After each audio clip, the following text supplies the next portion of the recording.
Good morning, everybody. Yes, we are live now. Welcome to GSCAN Society. Question series analysis में आपको स्वागत है। Previous year UPSC question series analysis को आपको स्वागत है। We will discuss the physical geography part of the world and also India. Here we will discuss 100 question daily in this series. So stay tuned. If you are new to the channel, make sure you subscribe the channel and hit the like button if you are like the video. Without any delay, let's get started. The first question is given, what is meteor? Meteoroid का जो meteor हो ना वो क्या है ना। Metre is option a दिया है a rapid moving star. Meteor एक रैपिड मूविंग स्टार को मीटियर बोलते हैं। ऑप्शन बी दिया है a piece of matter which has entered on the earth atmosphere from outer space. Okay.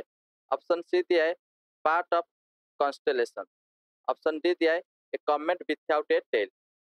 तो इसका राइट आंसर क्या होगा?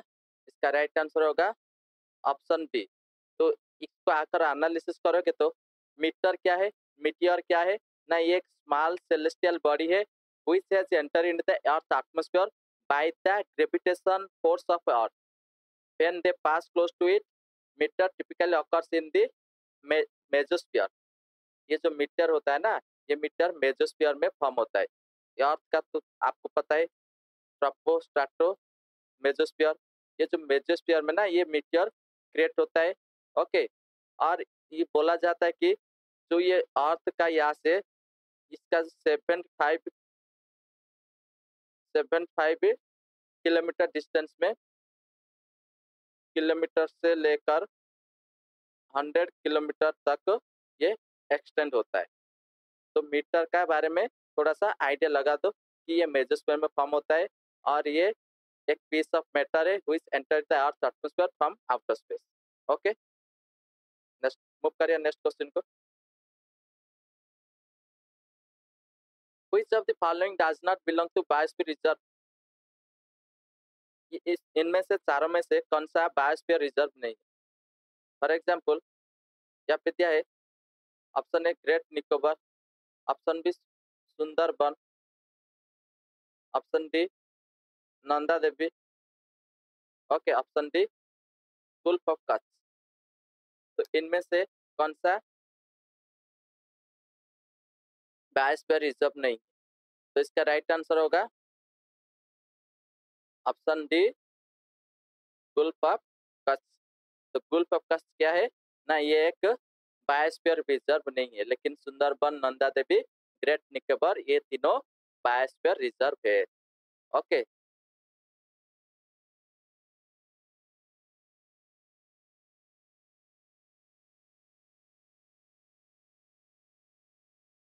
याद रखो, लेकिन ये क्वेश्चन 1995 में आया था, लेकिन ये गल्फ ऑफ कच्छ, तो इसका आंसर हो गया ग्रेट निकोबार ये है, सुंदरबन भी है, नंदा देवी भी है और गल्फ ऑफ कच्छ नहीं है। Next fourth number question, willy willy is, willy willy क्या है? A type of tree grown in temperate region, okay, a wind that blown in desert, a tropical cyclone in northwest Australia, a kind of common fish found near Lakshadweep Island। तो willy willy क्या है ना, willy willy एक tropical cyclone north west Australia में बोला जाता है। तो option C is the right answer. Which of the following is a continent with the highest mean elevation in the world? इनमें से कौन सा कॉन्टिनेंट है जिसमें हाईएस्ट एलिवेशन वाल में बोला जाता है? ऑप्शन ए दिया है अंटार्कटिका, ऑप्शन बी दिया नॉर्थ अमेरिका, ऑप्शन सी दिया एशिया, ऑप्शन डी दिया साउथ अमेरिका। इसका राइट आंसर क्या होगा ना, इसका राइट आंसर होगा अंटार्कटिका। ये जो अगर तुम वाल मैप का देखोगे तो यहाँ पे नीचे साउदर्न अंटार्कटिका है। तो ये अंटार्कटिका रीजन सबसे ज्यादा हाईएस्ट मीन एलिवेशन, एलिवेशन मतलब कि जो समुद्र से उसका height, mean height, okay, average height क्या है, सबसे ज्यादा है किसका, कौन सा कॉन्टिनेंट में, ना अंटार्कटिका में। समझ में आ रहा है?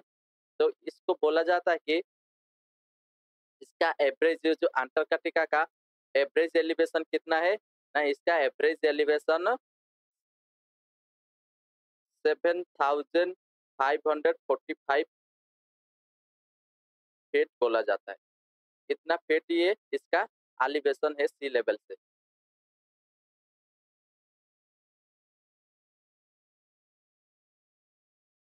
ओके, लेकिन वो जो साउथ पोल, ये क्या है, ये एवरेज है। ओके, ये एवरेज हाइट है, लेकिन जो जो साउथ पोल होता है, अंटार्कटिका का जो साउथ पोल होता है, वो साउथ पोल का एवरेज कितना, हाइट कितना है पता है ना, उसका हाइट 9300 फीट है। तो इसका कितना हाइट है, इसका 7545 फीट है। Which of the following layer of the atmosphere is responsible for the deflection of radio waves? तो ये चारों जो मैंने लिखा है ऑप्शन चारों में से कौन सा स्फीयर है जो एटमॉस्फेयर का वो रेडियो वेव को डिफ्लेक्ट करता है? ऑप्शन ए दिया ट्रोपोस्फीयर, ऑप्शन बी दिया स्ट्रेटोस्फीयर, ऑप्शन सी दिया मेसोस्फीयर, ऑप्शन डी दिया है आयोनोस्फीयर। इसका राइट आंसर क्या होगा? इसका राइट आंसर होगा option D, ionosphere. Okay, ionosphere जो ये ट्रोपो स्ट्रेटो मेसो थर्मो आयनो, तो ये आयोनोस्फीयर क्या होता है, ये टॉप मोस्ट लेयर है, ये टॉप मोस्ट लेयर है, और ये अर्थ से टॉप मोस्ट लेयर में जो कि रेडियो वेव को क्या करता है ना, डिफ्लेक्शन करता है, क्योंकि वहाँ पे आयोनोस्फीयर में कितने सारा आयनिक पार्टिकल्स है, वो क्या करते हैं ना, वो रेडियो वेव को डिफ्लेक्ट करते हैं।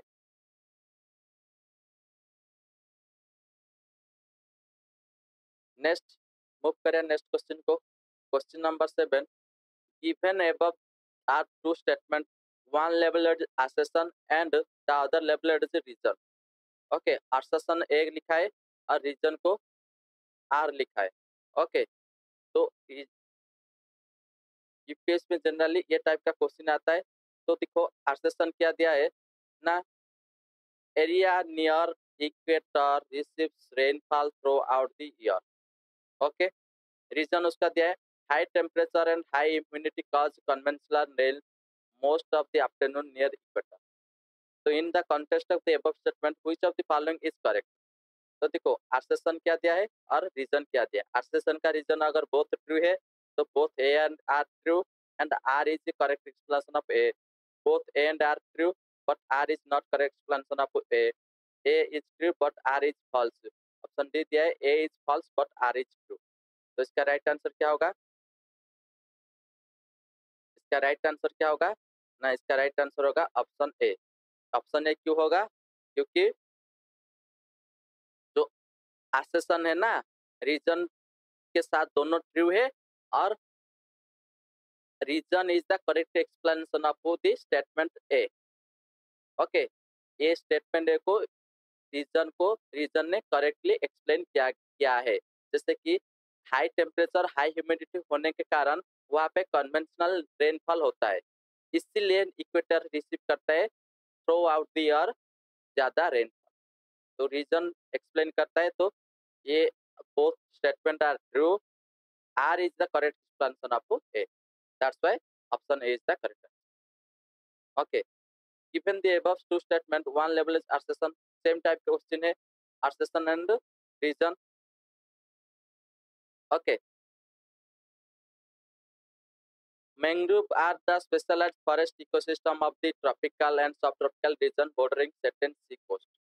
मैंग्रोव फॉरेस्ट क्या है ना, सी कोस्ट में subtropical and subtropical region में है। रीजन क्या है? They stabilize the shoreline and act as a bulwark against the encroachment by the sea. तो इसका रीजन क्या है ना, शोर लाइन को स्टेबलाइज करने में और एनक्रोचमेंट करने में वो मदद करते हैं। ओके, इसका रीजन और असर्शन दोनों सेम में सेम सही है। और आर भी क्या करता है, ए को करेक्टली एक्सप्लेन करता है, because mangrove are found bordering region of tropical subsoil, ये सही है। और मैनग्रोव क्या करता है ना, स्टेबलाइज करता है स्पेशलाइज्ड फॉरेस्ट इकोसिस्टम को। तो स्पेशलाइज्ड फॉरेस्ट इकोसिस्टम को सी शोर को क्या करता है, मैनग्रोव स्टेबलाइज करता है, इसलिए दोनों स्टेटमेंट सही है। और उसको दिखेंगे ए का करेक्ट, आर का करेक्ट एक्सप्लेनेशन ए ने दिया है ना नहीं दिया है, तो एक मैनग्रोव है, हाँ ये स्टेबलाइज करता है, ये दोनों सही है, इसलिए इसका करेक्ट आंसर होगा option A. Both statement true है, उसके साथ साथ आर भी करेक्ट एक्सप्लेनेशन करता है ए को। Diamond ring is a phenomena observed, ये जो डायमंड रिंग होता है ना, ये डायमंड रिंग एक फेनोमेना ऑब्जर्व कहाँ पे होता है, at the start of the total solar eclipse, at the end of the total solar eclipse, only along the peripheral region of the totality trail, only in the central region of the totality trail। तो ये जो diamond ring phenomena होता है ना, ये diamond ring phenomena कौन सा period में होता है, सोलर एक्लिप्स या टोटल एंड ऑफ द और स्टार्टिंग में होता है। तो इसका राइट आंसर क्या होगा ना, इसका राइट आंसर होगा option c, only along the peripheral region of the totality trail. Okay, तो ये साइड में होता है, पेरिफेरी रीजन में होता है, ये सेंटर में नहीं होता है, स्टार्टिंग में नहीं होता है कि एंड में नहीं होता है। ओके, टोटालिटी ट्रेल का जो तो पेरिफेरी रीजन में ये डायमंड रिंग क्रिएट होता है। याद, अगर जब अभी कभी दिखा होगा तो जो एक्लिप्स दिखा होगा तो ऐसे होता है। ओके, मान लो कि ये सन, ये अर्थ है, अर्थ के आगे क्या आ गया, मून आ गया, यहाँ पे सन है। ओके, या सन है तो मून आ गया, तो ये देखो एक रिंग की तरह वहाँ पे साइड में पेरिफेरल रीजन में दिखाई दिया होगा, उसको ही डायमंड रिंग बोला जाता है। तो वो डायमंड रिंग क्या होता है, पेरिफेरल रीजन में, टोटालिटी ट्रेल का पेरिफेरल रीजन में ही होता है, सेंटर में नहीं होता है। ओके, वो पेरिफेरल रीजन में होता है, क्योंकि सेंटर का पार्ट तो उसका शेड ने कवर करके रखा है, डार्क डार्क दिखाई दे रहा है, लेकिन पेरिफेरल रीजन में वो थोड़ा सा ब्राइट कलर का कुछ दिखाई दे रहा है, उसको ही डायमंड रिंग हम बोलते हैं। 10 नंबर क्वेश्चन को चलते, which of the following factor is responsible for the change in the regular direction of the ocean current in the Indian Ocean? Okay, which of the following factor is responsible for the change in the regular direction of the ocean current in the Indian Ocean?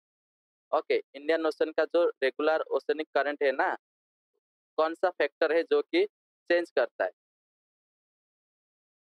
Direction को change करता है। Indian ocean is an half ocean, Indian ocean has monsoon drift, Indian ocean is a landlocked ocean, Indian ocean has greater variation in salinity. तो ये चारों में से कौन सा फैक्टर है जो कि ना, जो ओशन करंट का इंडियन ओशन में होता है ना, उसका डायरेक्शन को चेंज करता है, रेगुलर पैटर्न को चेंज करता है।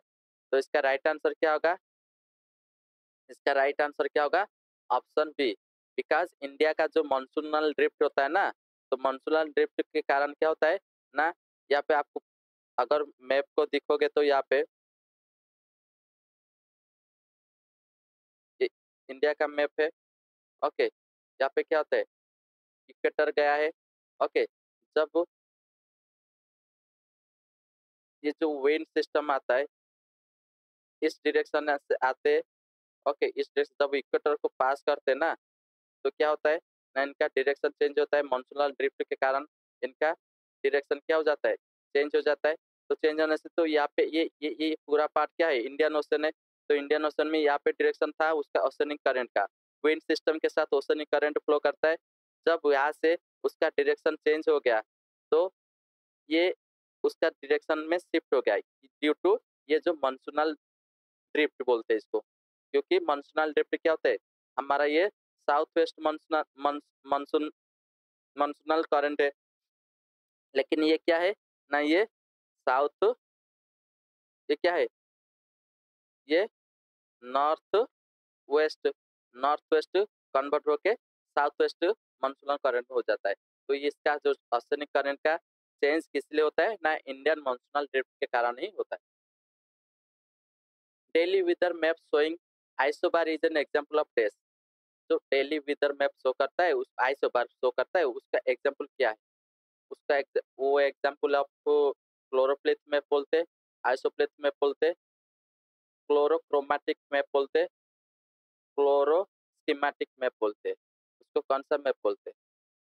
उसको कौन सा मैप बोलते ना? उसको आइसोप्लेथ मैप बोलते। Okay, next.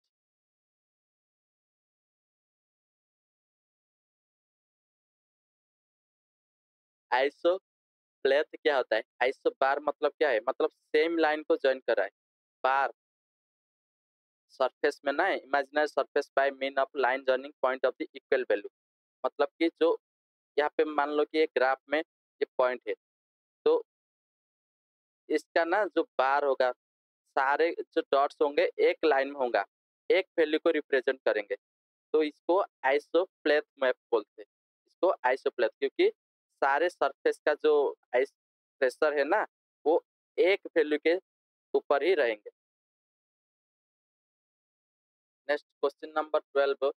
The group of small piece of rock revolving round the sun between the orbit of the Mars and Jupiter are called। Simple question है ना। जुपिटर मार्स के ऊपर जो रिवॉल्व करते हैं ना, वो स्मॉल पीस ऑफ रॉक, उनको क्या बोला जाता है? मेटियोर बोला जाता है, कॉमेट बोला जाता है, मेटेरोइड बोला जाता है, एस्टेरॉइड बोला जाता है। ओके, इनको क्या बोला जाता है? इनको एस्टेरॉइड बोला जाता है। इनको एस्टेरॉइड बेल्ट भी कोई कोई बोलता है, एस्टेरॉइड। ओके, एस्टेरॉइड बेल्ट भी बोला जाता है। समझ में आ रहा है? तो ये बोला जाता है कि ये एस्टेरॉइड बेल्ट का नंबर है ना, यहाँ पे जो सन था, सोलर सिस्टम में सन था, यहाँ पे था ना, तो ये सोलर सिस्टम का ऐसे होता है। तो जो मार्स एंड जुपिटर, ये हो गया मार्स एंड जुपिटर के बीच में जो एक रॉकी सरफेस होता है ना, वो बोला जाता है एस्टेरॉइड बेल्ट। ओके, उसको एस्टेरॉइड बेल्ट बोला जाता है। और जो एस्टेरॉइड बेल्ट ना, बोला जाता है कि ये अप्रोक्सीमेटली अप्रोक्सीमेटली 40,000 नंबर में यहाँ पे small rocks and piece of rocks है। तो टोटल नंबर अप्रोक्सीमेटली बोला जाता है कि 40,000 तक। Next question number 13। If the earth direction of rotation is reversed, what should be the IST when it is noon at the international deadline? Noon मतलब क्या होता है ना? 12 को नून बोलते, दिन का 12 बजे को नून बोलते। अगर वो बोला है कि if the earth rotation rotation is reverse, अगर रोटेशन अगर रिवर्स हो गया, रिवर्स हो गया मतलब क्या हो गया? मान लो कि ईस्ट की तरफ, वेस्ट की तरफ घूम रहा था, ईस्ट की तरफ घूम गया।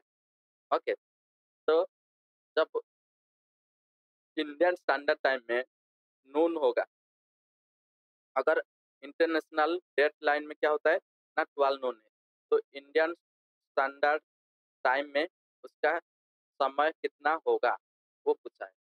तो देखो, ये अर्थ जनरली क्या करता है? वेस्ट टू ईस्ट डायरेक्शन में घूमकर अपना जो रोटेशन करता है। ओके, इसीलिए इंडिया का स्टैंडर्ड लाइन हमने क्या लिया था ना, 82 degree half. Okay, 80 half degree latitude को हम स्टैंडर्ड टाइम लिए थे। और ये क्या है ना, ये 5 घंटा 5 आवर 30 मिनट, मतलब 5:30 आवर क्या है ना, ये स्टैंडर्ड। अगर मान लो कि इंटरनेशनल डेट लाइन में अभी 12 बजा है, तो 12 मतलब क्या है, ये हेड है, आगे जाएगा, 5 घंटा 30 मिनट आगे जाएगा। तो 5 घंटा 30 मिनट आगे जाएगा तो कितना होगा ना यहाँ पे?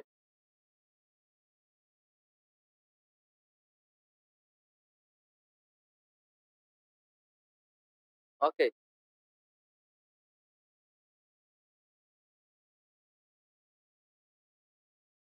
तो 5 5 आवर 30 मिनट क्या है, ये ज्यादा है। तो अगर 5 आवर 30 मिनट ये ज्यादा है, तो इंडिया में कितना होने वाला था? इंडिया में ये 12, 1, 2, 3, 4, 5, 5:30 PM बाप जो बोलते, शाम का 5:30 होगा। लेकिन ये क्या बोला है ना, अगर रिवर्स हो गया, मतलब रिवर्स हो गया मतलब क्या हो गया ना, रिवर्स हो गया मतलब ये 180 डिग्री पूरा घूम गया। अगर 180 डिग्री पूरा घूम गया तो इंटरनेशनल टाइम में अभी कितना हुआ है, 12:12 नून है। 12 अगर नून है तो 180 डिग्री रिवर्स हो गया।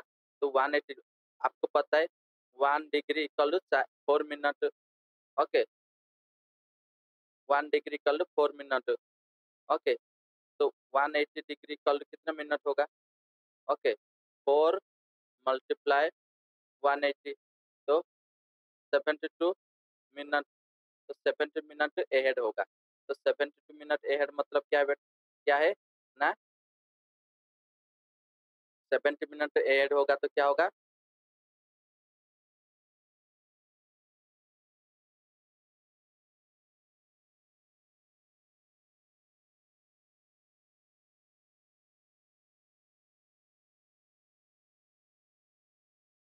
तो 5 में 72 मिनट, एक आवर,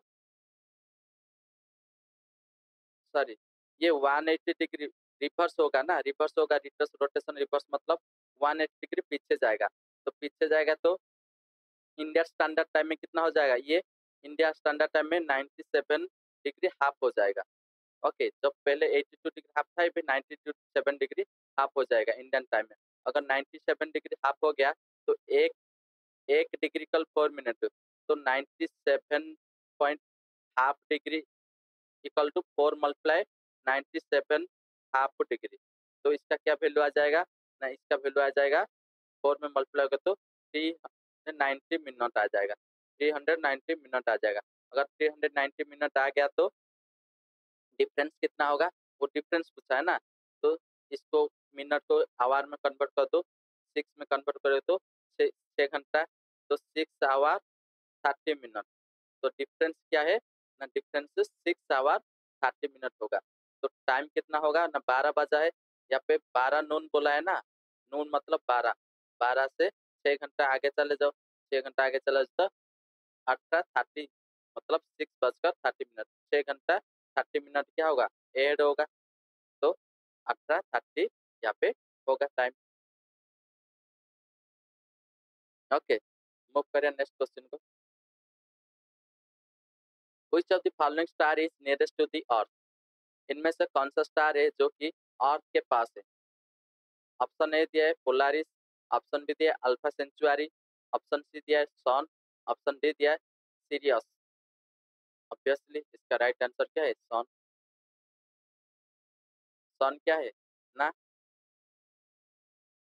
सन क्या है हमारा, ये जो अर्थ से 1 lakh, sorry 150 million kilometre away है। Okay,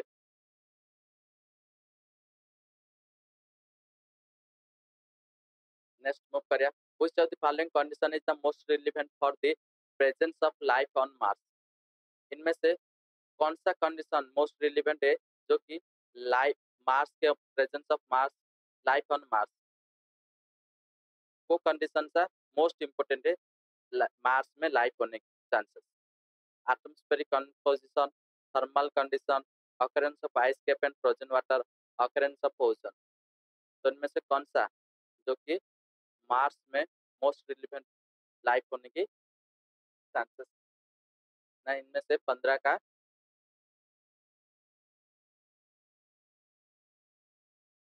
option C, occurrence of ice caps and frozen water.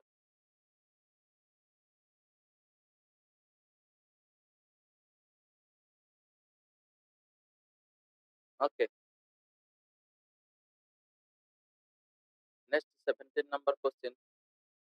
Consider the following statement regarding asteroid. Asteroid के बारे में ये सब क्वेश्चन दिया है, उसके इस स्टेटमेंट से कौन सा स्टेटमेंट सही है उसको ढूंढना है। Asteroids are the rocky debris are varying size orbiting the sun. Okay. The most second statement दिया है, most of the asteroids are small but some have diameter as large as 100 kilometer 1000 kilometer. अब statement दे दिया है, the orbit of asteroid lies between the orbit of Jupiter and Saturn. देखो Jupiter and Mars दिया होता तो ये statement सही होता, तो ये स्टेटमेंट गलत हो गया। तो आप एलिमिनेशन टेक्निक करके ना ये स्टेटमेंट गलत हो गया, ये स्टेटमेंट गलत हो गया, ये स्टेटमेंट गलत हो गया। तो इसका राइट आंसर क्या होगा? Option C. बाकी बचा, तो देखो मैंने एक गलत स्टेटमेंट निकाल दिया और बाकी के दो सारे तीनों ऑप्शन एलिमिनेट हो गए। तो इसमें से तुम ऐसे एलिमिनेशन टेक्निक भी यूज करके क्वेश्चन का आंसर कर सकते। The correct sequence of difference layer of atmosphere from the surface of the earth upward is. ये इजी क्वेश्चन है, सिक्स स्टैंडर्ड का ये ज्योग्राफी क्वेश्चन है कि जो troposphere troposphere troposphere stratosphere mesosphere thermosphere, okay, ionosphere, okay. तो ये sequence पूछा है, तो देखो यहाँ पे कौन सा सीक्वेंस बैठता है, सही बैठता है, ट्रोपोस्फियर स्ट्रेटोस्फियर मेसोस्फियर आयनोस्फियर। तो ये ये वाला सीक्वेंस क्या होता है? ऑप्शन सी वाला सीक्वेंस ही सही बैठता है, okay.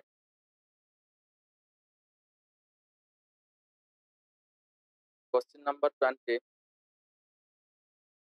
estuaries possesses distinct plume of excessive growth of a pigmented dinoflagellates.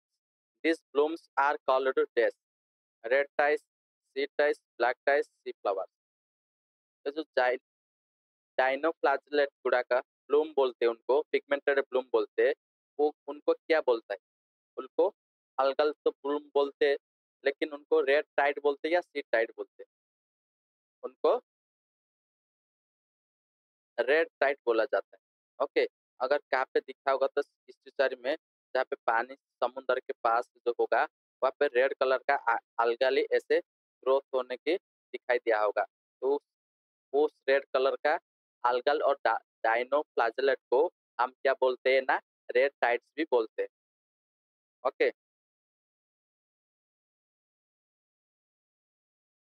ये इनके बारे में थोड़ा, इस डाइनोफ्लाजेलेट के बारे में थोड़ा याद रख लो ना, ये वन सेल्ड ऑर्गेनिज्म है, ओके। ये थोड़ा सा ही डिस्टेंस स्विम कर सकते हैं, ओके, थोड़ा सा डिस्टेंस ये क्या कर सकते हैं, स्विम कर सकते हैं, ओके। ये एक जगह में ज्यादा कंसंट्रेशन में रह सकते हैं, ओके। उसके साथ साथ क्या होंगे, इनका जो जहाँ पे रहेंगे ना उस वाटर का कलर क्या करेंगे ना, पिंक कलर करेंगे, नहीं तो पर्पल कलर कर देंगे, ओके। पर्पल, थोड़ा सा पर्पल और पिंक कलर का इनका वाटर का कलर हो जाएगा। मूव करिए नेक्स्ट स्लाइड को। Question number 21, consider the following climatic condition northern hemisphere में। अच्छा, ये दिया है कि टेम्परेचर रेनफॉल दे दिया है जनवरी मंथ में, टेम्परेचर 3.4 4.9 फ़ारेनहाइट, ओके, 4.5 5.5 मार्च में दे दिया है, फरवरी में दे दिया है, ओके, मार्च में दे दिया है, अप्रैल में दे दिया है। ये थोड़ा सा पहले जैसे क्वेश्चन ऐसे आता था, लेकिन अभी ये ऐसे वाला क्वेश्चन नहीं आ रहा है क्योंकि अभी सबको पता चल गया है कि ऐसे वाला क्वेश्चन। तो यहाँ पे देखो ज्योग्राफी वालों को तो इजीली पता पता चल गया होगा कि यहाँ पे टेम्परेचर रेनफॉल के बारे में दिया है, सारे मंथ के बारे में, मार्च में 8.3 8.2, अप्रैल में 8 14.4 9.2। तो याद रखो जून में 23 degree temperature and 17.7 degree rainfall, centimetre rainfall. तो ये सब क्या है, कौन सा रीजन में फाउंड कर सकते हो तुम ना, इसका सही आंसर होगा ना ऑप्शन ए, चाइना टाइप। क्योंकि देखो हमारा जो मंथ होता है समर मंथ, ये चाइना टाइप का, ये जो टेबल दिया है ना ये चाइना टाइप का। चाइना टाइप में क्या होता है ना, चाइना टाइप का अगर तुम क्लाइमेट कंडीशन देखोगे तो यहाँ पे टेम्परेचर ज्यादा वेरिएशन दिया है, ये जो टेम्परेचर वेरिएशन रेनफॉल वेरिएशन ज्यादा नहीं होगा, और यहाँ पे क्या होगा ना, थ्रू आउट दी ईयर थोड़ा थोड़ा रेन होगा, लेकिन ज्यादा रेन क्या होगा, समर सीजन में होगा, समर सीजन में ज्यादा रेन होगा। तो ये चाइना टाइप क्लाइमेट कंडीशन का एक कैरेक्टरिस्टिक है। तो मानसून टाइप का तो पता है सिर्फ समर सीजन में होगा और विंटर ड्राई होगा। ओके, इक्वेटोरियल टाइप का तो हर दिन क्या होता है, वेट ही होता है। ओके, टेम्परेचर भी हाई रहेगा। तो ये इस टेबल में जो दिया है वो चाइना टाइप के बारे में दिया। नेक्स्ट मूव करेगा 22 number question. Match the following correct using the given code below in the list. List 1 दिया है, लिस्ट 2 दिया है। लिस्ट 1 में स्पेशल कैरेक्टरिस्टिक दिया है, लिस्ट 2 में उसका प्लैनेट का नाम दिया है। ओके, ए नंबर में दिया है स्मॉलेस्ट प्लैनेट, बी नंबर में लार्जेस्ट प्लैनेट, सी नंबर में planet second from the sun. Okay, D number में दिया है planet nearest to the sun. Okay, तो यहाँ पे लिस्ट 2 में दिया है Mercury, Venus, okay, Jupiter, Pluto, Saturn, ये सब के बारे में दिया है। तो यहाँ पे तुम कनेक्ट करोगे तो स्मॉलेस्ट प्लैनेट कौन सा है, स्मॉलेस्ट प्लैनेट कौन सा है ना, स्मॉलेस्ट प्लैनेट कौन सा है ना, प्लूटो है। प्लूटो अगर प्लैनेट होगा तो स्मॉलेस्ट, तो ए का क्या हो गया, ए का हो गया 4। Next, largest planet of the solar system क्या दिखोगे, लार्जेस्ट बोला तो ऑब्वियसली 2, बी का जुपिटर हो जाएगा, सॉरी जुपिटर 3 है, तो जुपिटर 3 हो जाएगा। Next, planet second from the son of the in the solar system, second planet कौन सा है सन से लेकर, तो यहाँ पे सी का क्या हो जाएगा ना, सी का 2 हो जाएगा, वेनस, मर्क्यूरी वेनस, तो सेकंड नंबर पे वेनस आता है। नेक्स्ट आता है planet nearest to this sun, near sun का नियरर कौन सा प्लैनेट है ना, डी का क्या हो जाएगा मर्क्यूरी, मर्क्यूरी तो 1, ए का 4, बी का 3, सी का 2, डी का 1। तो ये कौन सा ऑप्शन सही बैठता है ना, ऑप्शन डी सही बैठता है। तो right answer is option D. Question number 23, physical region marked as 1 2 3 4 on the, तो ये क्वेश्चन को थोड़ा, ये मैप थोड़ा हट गया है, इसको बाद में डिस्कशन करते हैं, कल को मैप ऐड करके ऐड कर दूंगा। मैपिंग क्वेश्चन को मैंने अलग किया था, लेकिन यहाँ पे एक मैपिंग क्वेश्चन वहाँ पे कॉपी पेस्ट हो गया है। ओके, इसको मैपिंग क्वेश्चन को बाद में डिस्कशन करें ताकि वो मैप के थ्रू आपको अच्छे से मैं समझा पाऊंगा। Which of the following coal contains a higher percentage of carbon than the rest? देखो कौन सा टाइप का कोल है जिसमें हायर कार्बन कंटेंट, सीधा सीधा क्वेश्चन पूछा है। बिटुमिनस ऑप्शन ए दिया है, ऑप्शन बी दिया लिग्नाइट, ऑप्शन सी दिया पीट, ऑप्शन डी दिया एंथ्रासाइट। तो इसका सही आंसर क्या होगा ना, कौन सा कोल में higher percentage of carbon content है, तो इसका राइट आंसर होगा एंथ्रासाइट। एंथ्रासाइट इज द, इसका ऑर्डर लिखोगे तो एंथ्रासाइट हाईएस्ट 2%, उसके बाद बिटुमिनस, देन लिग्नाइट, देन पीट। तो ये इसका ऑर्डर है। Okay, percentage of coal, okay, इसका उसका ऑर्डर है। तो एंथ्रासाइड में यार एक फैक्ट याद रखो, एंथ्रासाइड में याद रखते कि 80 to 90% क्या होता है, इनमें से कार्बन का कंटेंट होता है।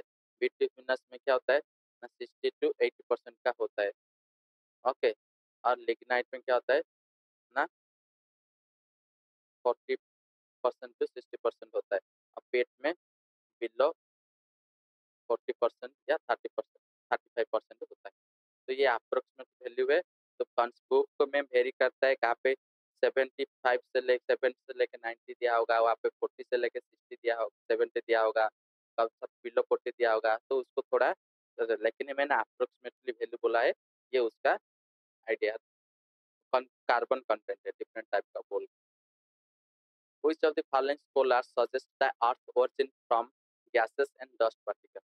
Which of the following scholars suggested the Earth origin from gases and dust? इनमें से कौन सा स्कॉलर है जो कि, कौन सा जो ज्योग्राफर है जो कि अर्थ का ओरिजिन गैस से एंड डस्ट पार्टिकल से हुआ है, बोले बोले उन्होंने अपना थ्योरी दिए थे। तो ऑप्शन ए दिया है जेम्स जेम्स ऑप्शन बी दिया है एच अल्बम, ऑप्शन सी दिया एफ कोयली, ऑप्शन डी दिया है ओ स्किम। तो इसका राइट आंसर क्या होगा ना, option D O Schmidt. Schmidt ने दिया था 1943 में, एक थ्योरी दिया था, उनका थ्योरी का नाम क्या है ना, इनका Interstellar, Interstellar okay dust hypothesis, dust hypothesis, इनका थ्योरी का नाम है इंटरस्टेलर डस्ट हाइपोथेसिस।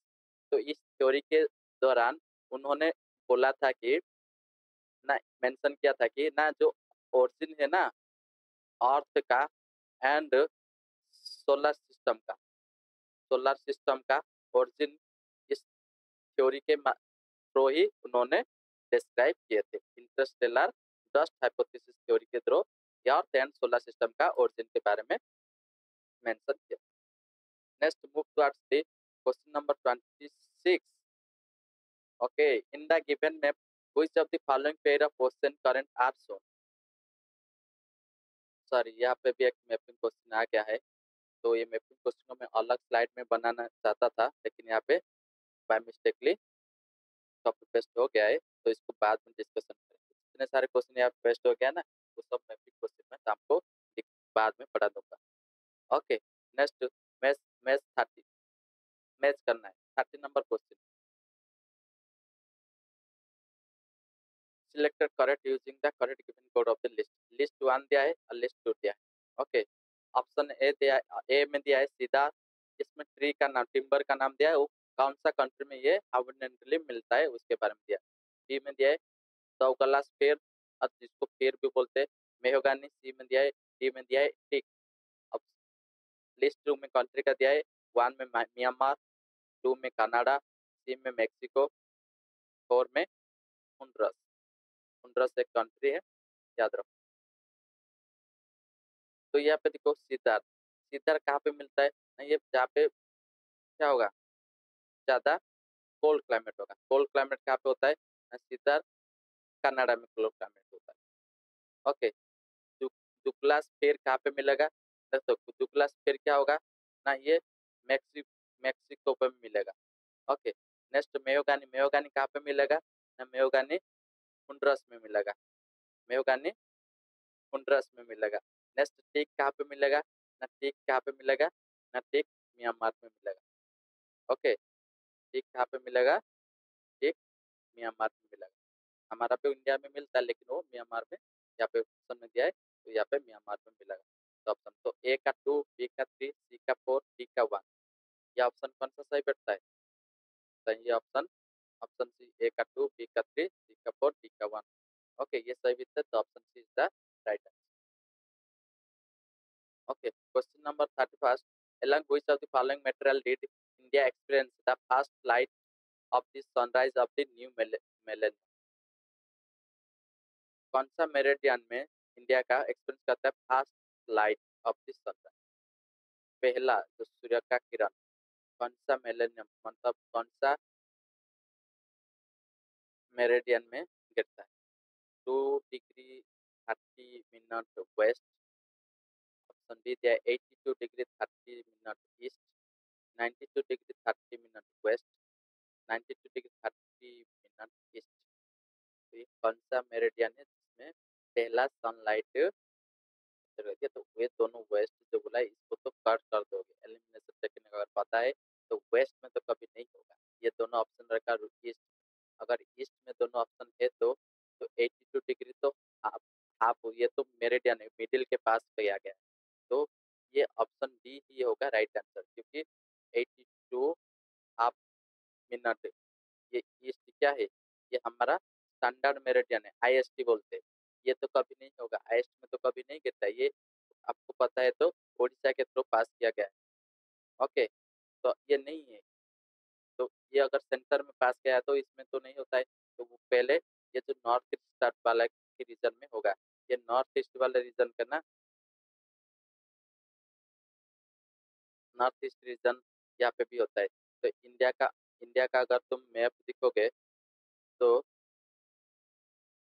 मैप दिखोगे, ये भी जो आइलैंड कंट्री है, यहाँ पे एक छोटा सा कत्थल नाम का एक आइलैंड है, मैं अंडमान निकोबार का कत्थल island.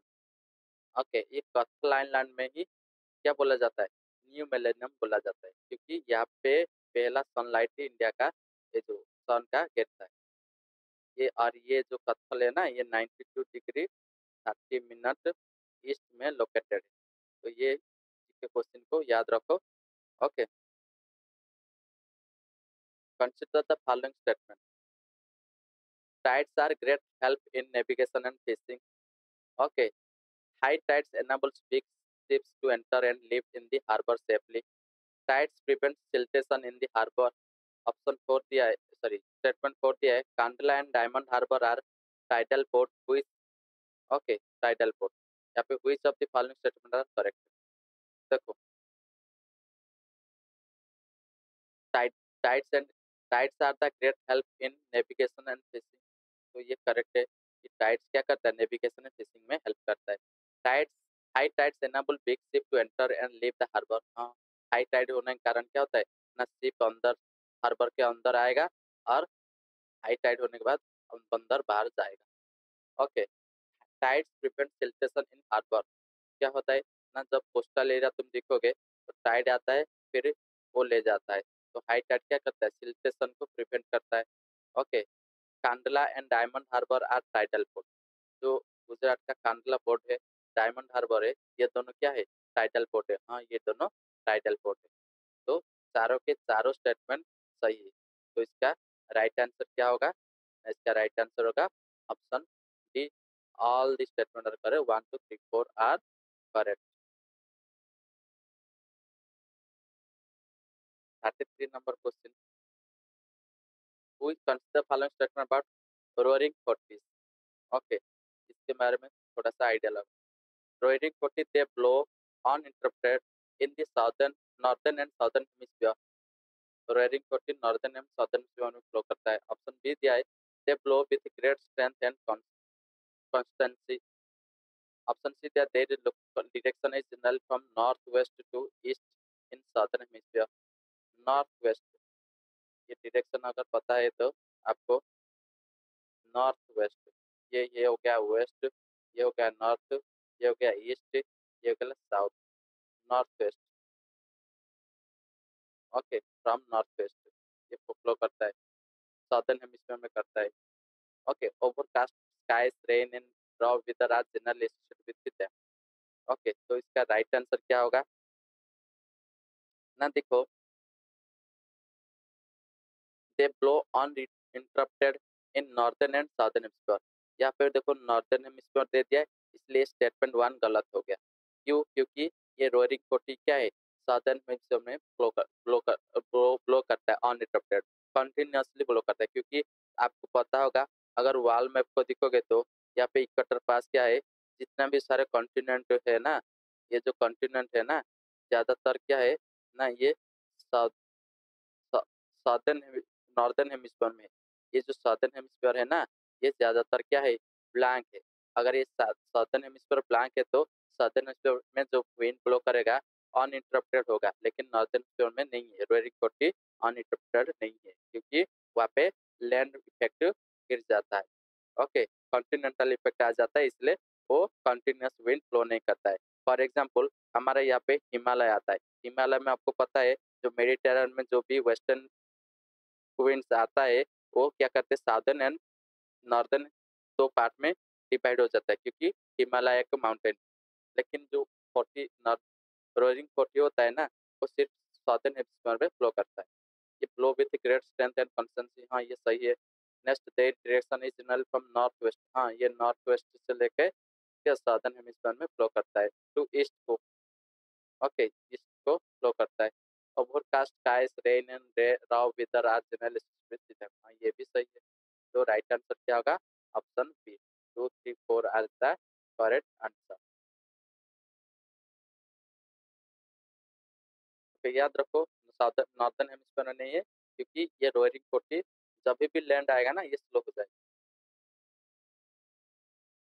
Which of the following weather condition indicated by a sudden fall in barometer reading? इनमें से कौन सा जो वेदर कंडीशन है ना, बैरोमीटर का सडन रीडिंग फॉल हो जाता है ना, स्टॉर्मी वेदर आने के कारण, काल्म वेदर, कम वेदर के कारण, कोल्ड एंड ड्राई वेदर के कारण, हॉट एंड सनी वेदर के कारण, इनमें से कौन सा वेदर के कारण ना तो बैरोमीटर का रीडिंग फॉल सडन फॉल हो जाता है। तो इसका राइट आंसर क्या होगा ना, स्टॉर्मी वेदर के कारण बैरोमीटर का रीडिंग सडन फॉल हो जाता है। क्यों ये फॉर्म हो जाता है ना, जब स्टॉर्मी वेदर होता है तो यहाँ पे क्या होता है ना, स्टॉर्मी वेदर होने के कारण ना प्रेशर वेरी करता है। ओके, प्रेशर क्या करता है, बैरोमीटर क्या मेजर करता है ना, प्रेशर मेजर करता है। तो यहाँ पे प्रेशर क्या करता है, वेरी करता है। प्रेशर क्या करता है, वेरी करता है। अगर प्रेशर वेरी करता है तो सडनली क्या होता है ना, उसका बैरोमीटर रीडिंग फॉल हो जाता है। Which among the following was the first to state that Earth was spherical? इनमें से कौन किसने बोले थे कि फास्ट बोले थे कि ना अर्थ एक स्फेरिकल ऑब्जेक्ट है? अरिस्टोटल ने बोले थे, कोपरनिकस ने बोले थे, टॉलमी ने बोले थे, स्टारबो ने बोले थे। तो इसका राइट आंसर क्या होगा ना, इसका राइट आंसर होगा ऑप्शन ए, अरिस्टोटल। तो अरस्तु ने 340 बीसी में, अरस्तु ने 340 बीसी में पहले बोले थे कि अर्थ एक स्फेरिकल ऑब्जेक्ट है। उनका एक बुक था, उन बुक का नाम क्या है, on the haven. On the haven एक बुक का नाम था। ये ऑन द हेवन बुक में वो अर्थ स्फेरिकल उसके बारे में मेंशन किए गए थे अरस्तु ने। ओके, जिनको अरस्तु भी बोला जाए, अरिस्टोटल का नाम। If the stars are seen to rise perpendicular to the horizon by an observer, he is located on the dash। देखो, if A star seen to perpendicular, मान लो कि ये एक अर्थ है, यहाँ पे एक आदमी खड़ा है। ओके, इसको अगर आसमान में एक स्टार दिख रहा है, आसमान में कितने सारे स्टार होते, ओके, कितने सारे स्टार होते, तो मान लो कि इसको एक स्टार इसको परपेंडिकुलर दिखाई दे रहा है। ओके, परपेंडिकुलर कहाँ पे, ये पर्सन कहाँ पे खड़ा है ताकि उसको वो स्टार क्या करता है, परपेंडिकुलर दिखाई देता है। ऑप्शन ए दिया, इक्वेटर में खड़ा होगा तो उसको परपेंडिकुलर दिखाई देगा, ट्रॉपिक ऑफ कैंसर में खड़ा है तो उसको परपेंडिकुलर दिखाई देगा, या साउथ पोल में खड़ा होगा या नॉर्थ पोल में। ये चारों में से कहा कौन सा जगह प्लेस में वो पर्सन खड़ा है जिसके कारण उसको वो स्टार हॉरिजॉन परपेंडिकुलर नजर आता है ना। इसका राइट आंसर क्या होगा, राइट आंसर ऑप्शन है, अगर वो इक्वेटर में है ना, अगर ये इक्वेटर के प्लेस में है ना, इक्वेटर में है ना, तभी जाके क्या होगा ना, ये जो हॉरिजॉन परपेंडिकुलर, ये हॉरिजॉन क्या होगा, हॉरिजॉन को परपेंडिकुलर स्टार दिखाई देगा। ये पे देखो ऐसे ना, तो ऐसे हॉरिजॉन के साथ ये परपेंडिकुलर दिखाई देगा। Consider the following statement made out of sedimentary rocks. Okay, sedimentary rock के बारे में कितने सारे स्टेटमेंट दिया है, उनमें से कौन सा स्टेटमेंट करेक्ट है उसको ढूंढना है। फॉर एग्जाम्पल, स्टेटमेंट वन दिया है, sedimentary rocks are formed at the Earth surface by the hydrological system. Okay, hydrological system के थ्रू होता है। सेकंड नंबर स्टेटमेंट दिया है, formation of sedimentary rocks involves the weathering of the pre existing rocks. Okay, third number statement दिया है, sedimentary rocks contains fossils. Okay, fourth number statement दिया है, sedimentary rocks typically occurs in layer, sedimentary sedimentary rock layers में form होता है, मिलता है। तो which of the following statement are correct.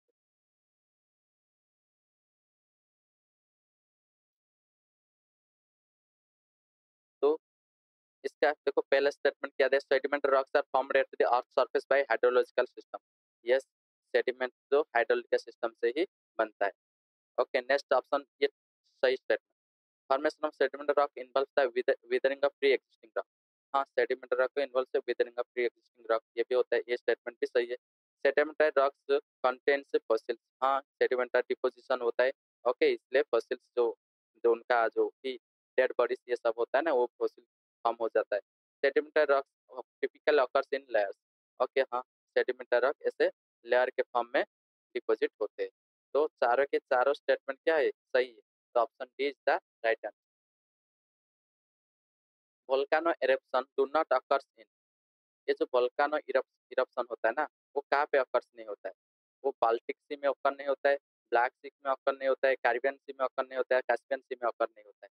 तो इसका राइट आंसर क्या होगा? ना, वोल्केनिक इरप्शन बाल्टिक बाल्टिक सी में नहीं होता है।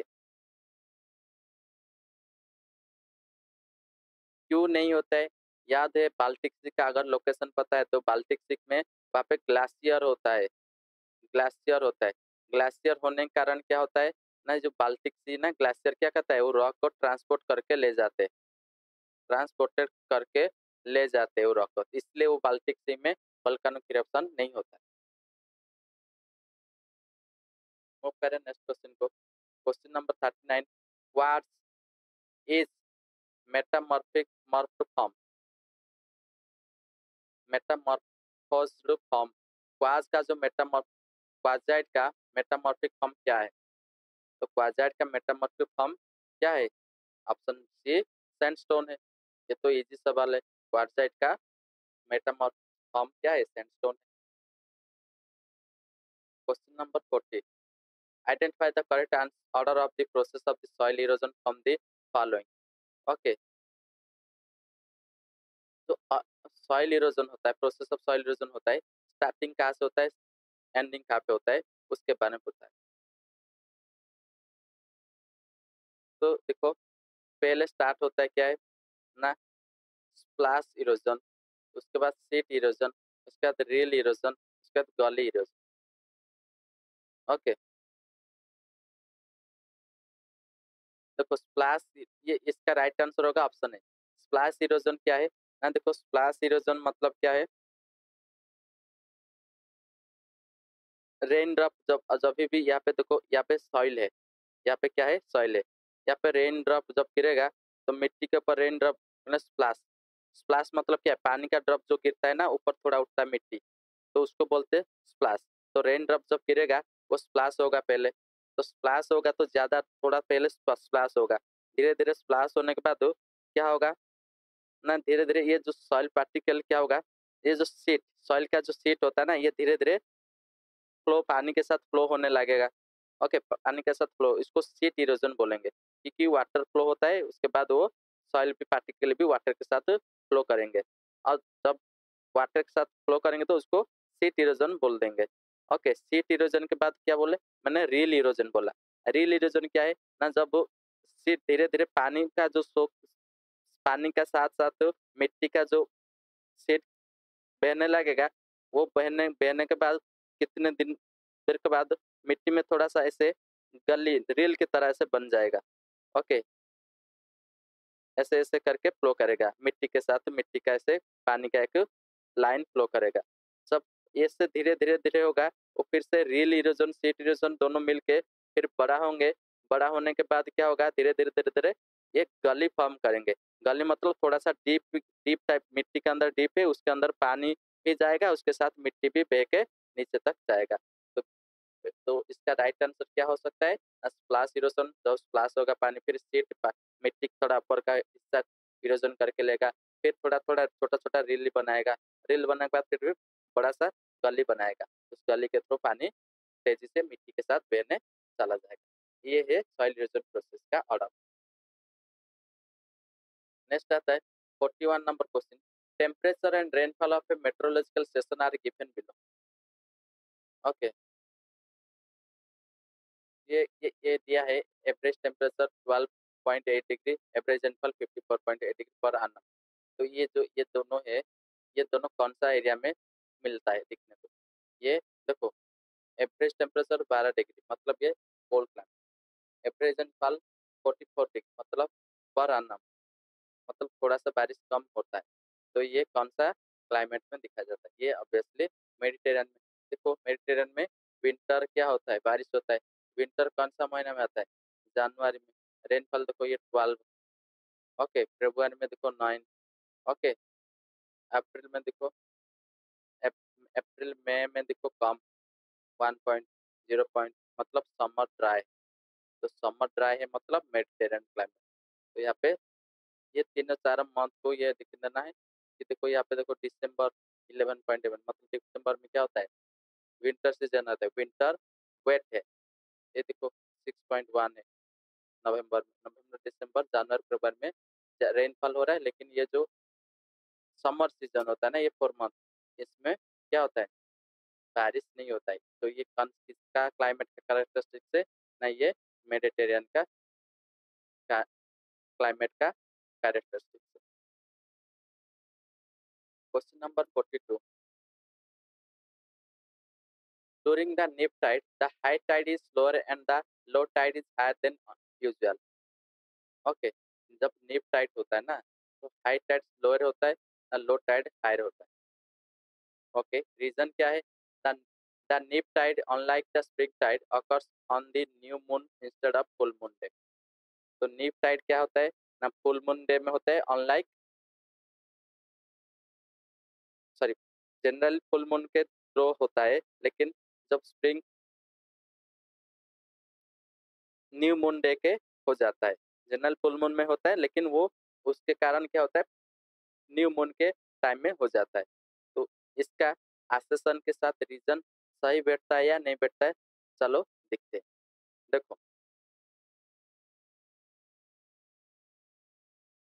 During neap tide the high tide is lower and the low tide is higher than unusual. Okay, statement सही। The neap tide unlike the spring tide occurs on the new moon instead of full moon। तो ये देखो, ये statement ही पहले गलत है। नीप Tide, spring Tide unlike नीप Tide occurs in new moon day instead of full moon day। ये अगर होता तो ये आंसर सही होता, स्टेटमेंट सही होता। उसके बाद अगर स्टेटमेंट सही हुआ ना, उसके बाद हम क्या करेंगे, उसका एक्सप्लेनेशन सही है या नहीं है उसको देखेंगे। पहले तो स्टेटमेंट ही गलत है, इसलिए इसका राइट आंसर क्या होगा, A is true but R is false. समझ में आ रहा है।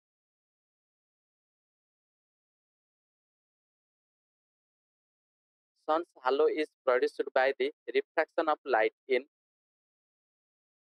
sun's halo is produced by the refraction of light in water vapor in stratus cloud, ice crystal in cirrus cumulus cloud, ice crystal in cirrus cloud, D dust particle in stratus cloud।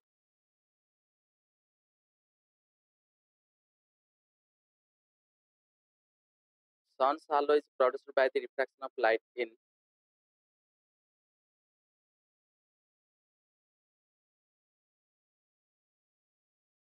ice crystal in cirrus cloud। Okay, ये theory class में पढ़ाऊंगा, जब serous कुमुलोनिम्बस ये 10 type का cloud है, stratus cloud है।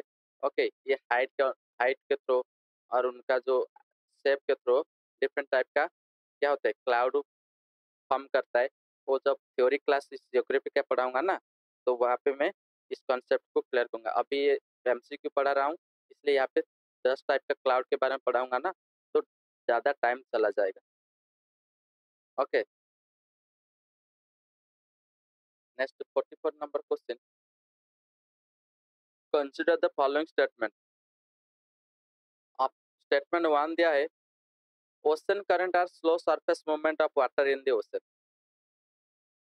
अब statement 2 दिया है, ocean current assist the maintaining of Earth heat balance. Statement 3 दिया है, ocean current are set in motion primarily by prevailing winds. Statement 4 दिया है, ocean currents are affected by the configuration of the ocean। Okay, which of the following statement are correct? तो देखो, option 1 को देखते पहले।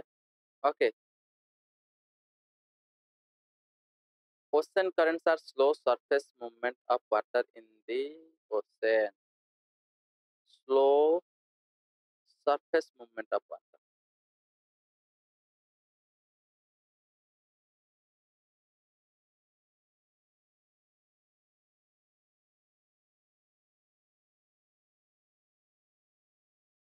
तो यहाँ पे ocean current slow surface current दिया ना, तो स्लो दिया है और सरफेस मूवमेंट दिया है। तो ओशन करंट ना जनरली स्लो होता नहीं है, जनरली फास्ट होता है, लेकिन कभी कभी स्लो भी होता है। तो आर स्लो सरफेस मूवमेंट, ये सरफेस मूवमेंट कभी कभी होता है, सरफेस के नीचे भी करंट फ्लो करता है, ये जो अपवेलिंग डाउनवेलिंग प्रोसेस है। तो इसलिए ये स्टेटमेंट तो कम्प्लीटली सही नहीं है। तो ऑप्शन ए अगर गलत हो गया तो 1 नंबर, ए सी डी नंबर, ये तीनों स्टेटमेंट गलत हो गया तो हमारा राइट आंसर क्या होगा? बाकी तीनों है 2, 3, 4 डेफिनेटली क्या होगा? सही होगा। फिर भी हम उसको पहले लिख देते। Statement three, ocean current assist maintaining earth heat balance. Yes, heat balance क्या करता है? ओशन करंट फ्लो करने के बाद ये समुद्र से यहाँ से यहाँ तक क्या करता है? वो टेम्परेचर फ्लो होता है, तो हीट बैलेंस मेंटेन करता है। तो इक्वेटर से क्या करता है? पानी लेके पोलर रीजन में छोड़ता है। ओके, ये हीट बैलेंस मेंटेन करता है। थर्ड नंबर दिया, ocean currents are set in motion primary by prevailing. Yes, very good. जो प्रिवेलिंग विंड होता है ना, जैसे ट्रेड विंड हो गया, ओके, वेस्टर्ली हो गया, ओके, पोलर विंड हो गया, ये तीनों जो विंड है ना generally trade wind, sorry generally oceanic current ये तीनों विंड को ही फॉलो करता है। ओके, ऑप्शन नंबर 4, तो ये भी सही हो गया। Option number 4, ocean currents are affected by the configuration of the ocean. हाँ, वेरी गुड। अगर ओशन का कन्फिग्रेशन जिगजैग होगा तो ओशन के करंट भी क्या, तो पैटर्न भी जिगजैग होगा। अगर ओशन भी सीधा है तो सर्कुलर है तो उसका ओशनिक करंट का मूवमेंट भी सर्कुलर जैसा ही होगा। तो ये ओशन का कॉन्फ़िगरेशन में अफेक्टेड होता है ओशन करंट, तो ये स्टेटमेंट भी कंप्लीटली सही है। तो option B is the correct answer. Consider the following statement, in equatorial region the year is divided into 4 main season. Okay, equator region में ईयर को 4 मेन सीजन में डिवाइड किया गया। स्टेटमेंट 2 दिया है, in Mediterranean region summer month receives more rain. दिखते 3, in China type climate, rainfall occurs throughout the year. दिखते tropical highlands exhibits vertical zonation of different climate। दिखते तो देखो इसमें फर्स्ट क्वेश्चन क्या है? In equatorial region the year is divided into 4 main season. 4 main season में divide होता है। hmm,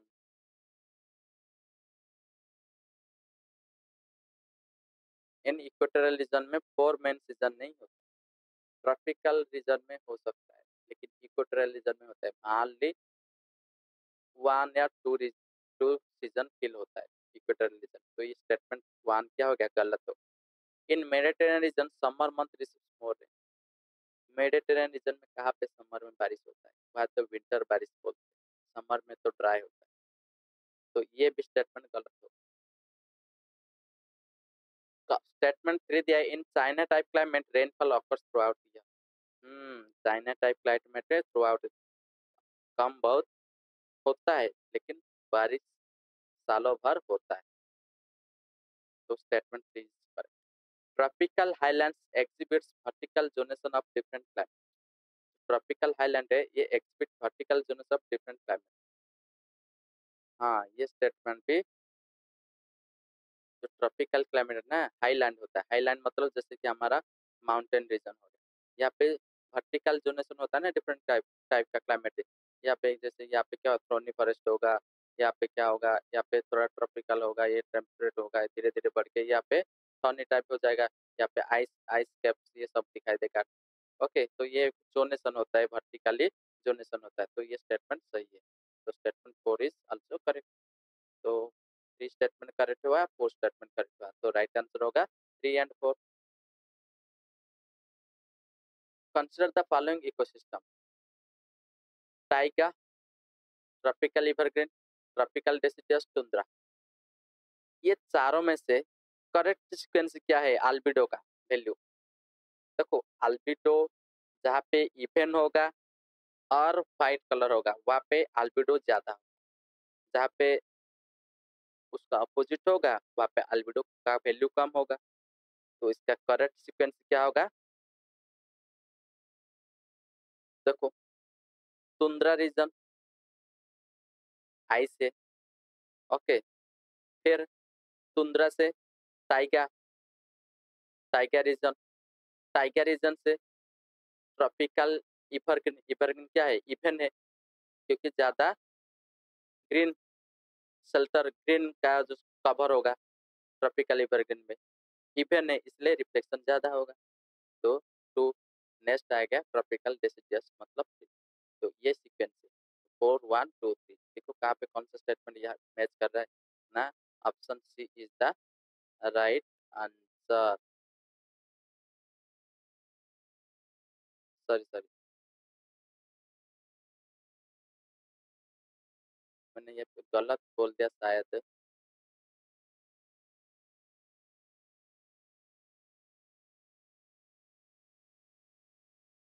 ओके देखो, तुंद्रा तो ज्यादा बर्फ है, यहाँ पे उसके बाद टाइका हो जाएगा, टाइका बाद tropical evergreen and tropical deciduous, tropical evergreen and tropical deciduous, इनमें से, ओहो सॉरी सॉरी, यहाँ पे क्वेश्चन दिया है डिक्रीजिंग ऑर्डर में, सॉरी मैंने गलती से इंक्रीजिंग ऑर्डर, बड़ा डिक्रीजिंग ऑर्डर में करना था मैं, हाँ डिक्रीजिंग ऑर्डर में ही तो कर रहा हूँ। ओके,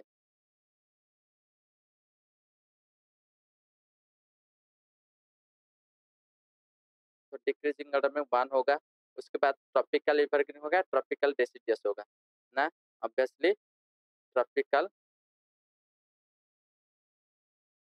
इवरग्रीन टू देन थ्री, तो राइट आंसर क्या होगा 4 1 2 3, तो ये सही है। डिक्रीजिंग ऑर्डर, मैंने इंक्रीजिंग ऑर्डर लिख दिया था, इसलिए उल्टा करने वाला 3 2 1 4 करने वाला था, लेकिन यहाँ पे डिक्रीजिंग ऑर्डर दिया है, तो हमारा आंसर सही है। ओके, मूव करें नेक्स्ट क्वेश्चन को, क्वेश्चन नंबर 47।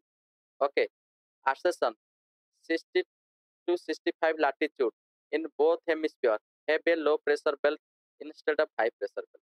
देखते, रीजन क्या दिया है, the low pressure area of permanent over ocean rather than land, low pressure area ocean में परमानेंट है रादर देन लैंड, इसलिए 65 टू 65 लैटिट्यूड में बोथ हेमिस्फीयर में low pressure belt instead of high pressure belt होता है। तो देखो, पहले दिखते हैं स्टेटमेंट ए सही है या गलत है, स्टेटमेंट ए सही है, हाँ 65 लैटिट्यूड में बोथ हेमिस्फीयर में लो प्रेशर बेल्ट होता है instead of high pressure belt के, रीजन सही है या गलत है दिखते, the low pressure area are permanent over ocean rather than land, ये स्टेटमेंट गलत हो गया, low pressure is produced in this area, तो ये स्टेटमेंट ही गलत है, low pressure area permanent over ocean, नहीं नहीं नहीं, परमानेंट नहीं होता है लो प्रेशर एरिया ओशन में, लो प्रेशर एरिया ओशन में से नहीं लैंड में होता है। हमारा जो मानसून का सुना होगा कि ये जो Himalaya, Himalaya Tibetan zone, Himalaya Tibetan zone, यहाँ पे लो प्रेशर क्रिएट होता है, इसलिए क्या होता है ना, समुंदर से हाई प्रेशर से ये पानी लो प्रेशर की तरफ एयर क्या करता है, मूव करता है, तो मूव करते वक्त यहाँ पे जो मॉइस्चर होता है, ये मॉइस्चर को पिक करता है, पिक करने के बाद इंडिया को एंट्री करता है, जब जब जब जब लैंड मास होता है तभी मॉइस्चर क्या होता है, वो बारिश के फॉर्म में इंडिया में मानसून रेनफॉल करता है। तो इसीलिए लो प्रेशर परमानेंट कैसे ओशन में हुआ, वो तो लैंड मास में भी होता है, तो ये स्टेटमेंट ही गलत है, ट्रू नहीं है, ये फॉल्स है, तो A is true, are is false हो जाएगा। उसके बाद अगर ट्रू होता तो उसको देखते उसका एक्सप्लेनेशन है या नहीं। Okay, question number 48, the surface wind spiral inward upon the centre of the cyclone, the surface wind spiral inward the centre of the cyclone, अब रीजन दिया है air descend in the centre of the cyclone, तो option है, देखो पहले आगे दिखते हैं स्टेटमेंट दोनों सही है ही गलत है, the surface wind spiral inward upon the centre of the cyclone, हाँ इनवर्ड आता है, क्योंकि साइक्लोन क्या है, लो प्रेशर, लो प्रेशर है तो चारों तरफ से एयर क्या करेंगे ना, अट्रैक्ट होके सेंटर को आएंगे और स्पाइरल करके अगर सेंटर का आएंगे तो लो प्रेशर धीरे धीरे ऊपर उठेगा एयर। ओके, ये सही है, स्टेट आर्सेशन सही है, ट्रू है।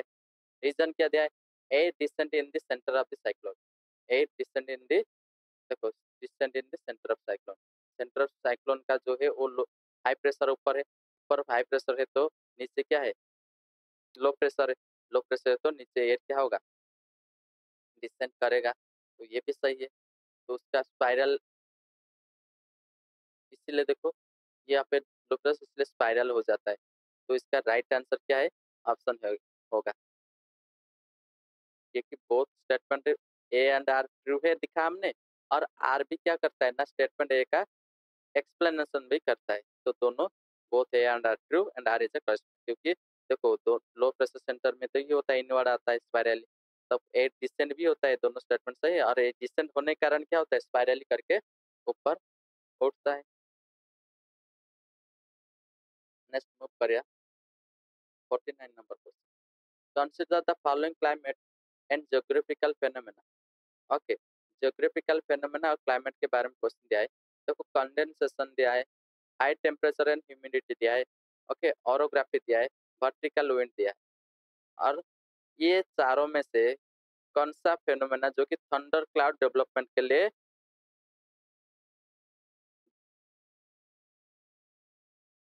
Development is due to which of the phenomena? ये चारों में से कौन सा फेनोमेना के द्वारा ये थंडर क्लाउड डेवलपमेंट होता है? ओके, तो देखो, थंडर क्लाउड डेवलपमेंट कैसे होता है उसके बारे में देख लेते हैं ना। कंडेंसेशन, हाँ कंडेंसेशन होगा ही तो तभी जाके थंडर क्लाउड को डेवलपमेंट होगा। High temperature humidity, yes, temperature बढ़ेगा तभी जाके इवेपोरेशन बढ़ेगा, ह्यूमिडिटी ये बढ़ेगा तभी जाके थंडर क्लाउड डेवलपमेंट होगा। ऑरोग्राफी, हाँ ऑरोग्राफी भी हो सकता है। नेक्स्ट वर्टिकल विंड, हाँ वर्टिकल विंड होगा तो क्या होगा? मॉइस्चर क्या करेगा? पिक करेगा, पानी नीचे होगा, पानी के साथ साथ एयर क्या करेगा? ऊपर उठेगा, तो वर्टिकल विंड होना जरूरी है। तो थंडर क्लाउड फॉर्मेशन करने का ये चारों के चारों फेनोमेना है, तो इसलिए ऑप्शन ए भी, sorry option D is the right answer. याद रखो कि थंडर थंडर थंडर क्लाउड को भी क्या बोलते हैं? कुमुलो निम्बस, कुमुलो निम्बस क्लाउड भी बोलते हैं। ओके, कुमुलो निम्बस क्लाउड भी बोलते हैं, क्योंकि ये चारों कैरेक्टरिस्टिक है, फेनोमेना है। For short-term climatic prediction, which of the following event detected in the last decade is associated with occasional weak monsoon rainfall in Indian subcontinent? तो इंडिया में वीक मानसून होने का कारण क्या है? La Nina, movement of jet stream, El Nino and southern oscillation, greenhouse gas effect at global level. तो कौन सा होगा ना?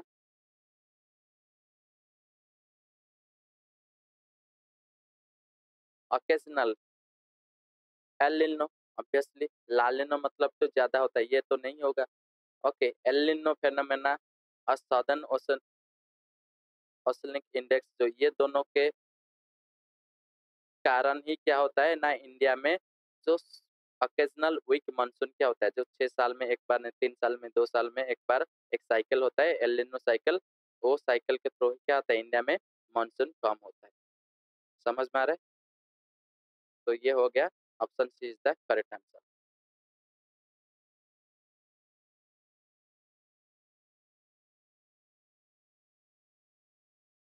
Okay, the class is already extended to exceed the 1 hour, so we will stop here.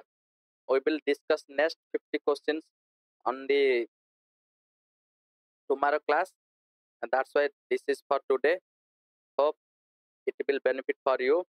And most important news, if you new to the channel, then make sure you subscribe the channel.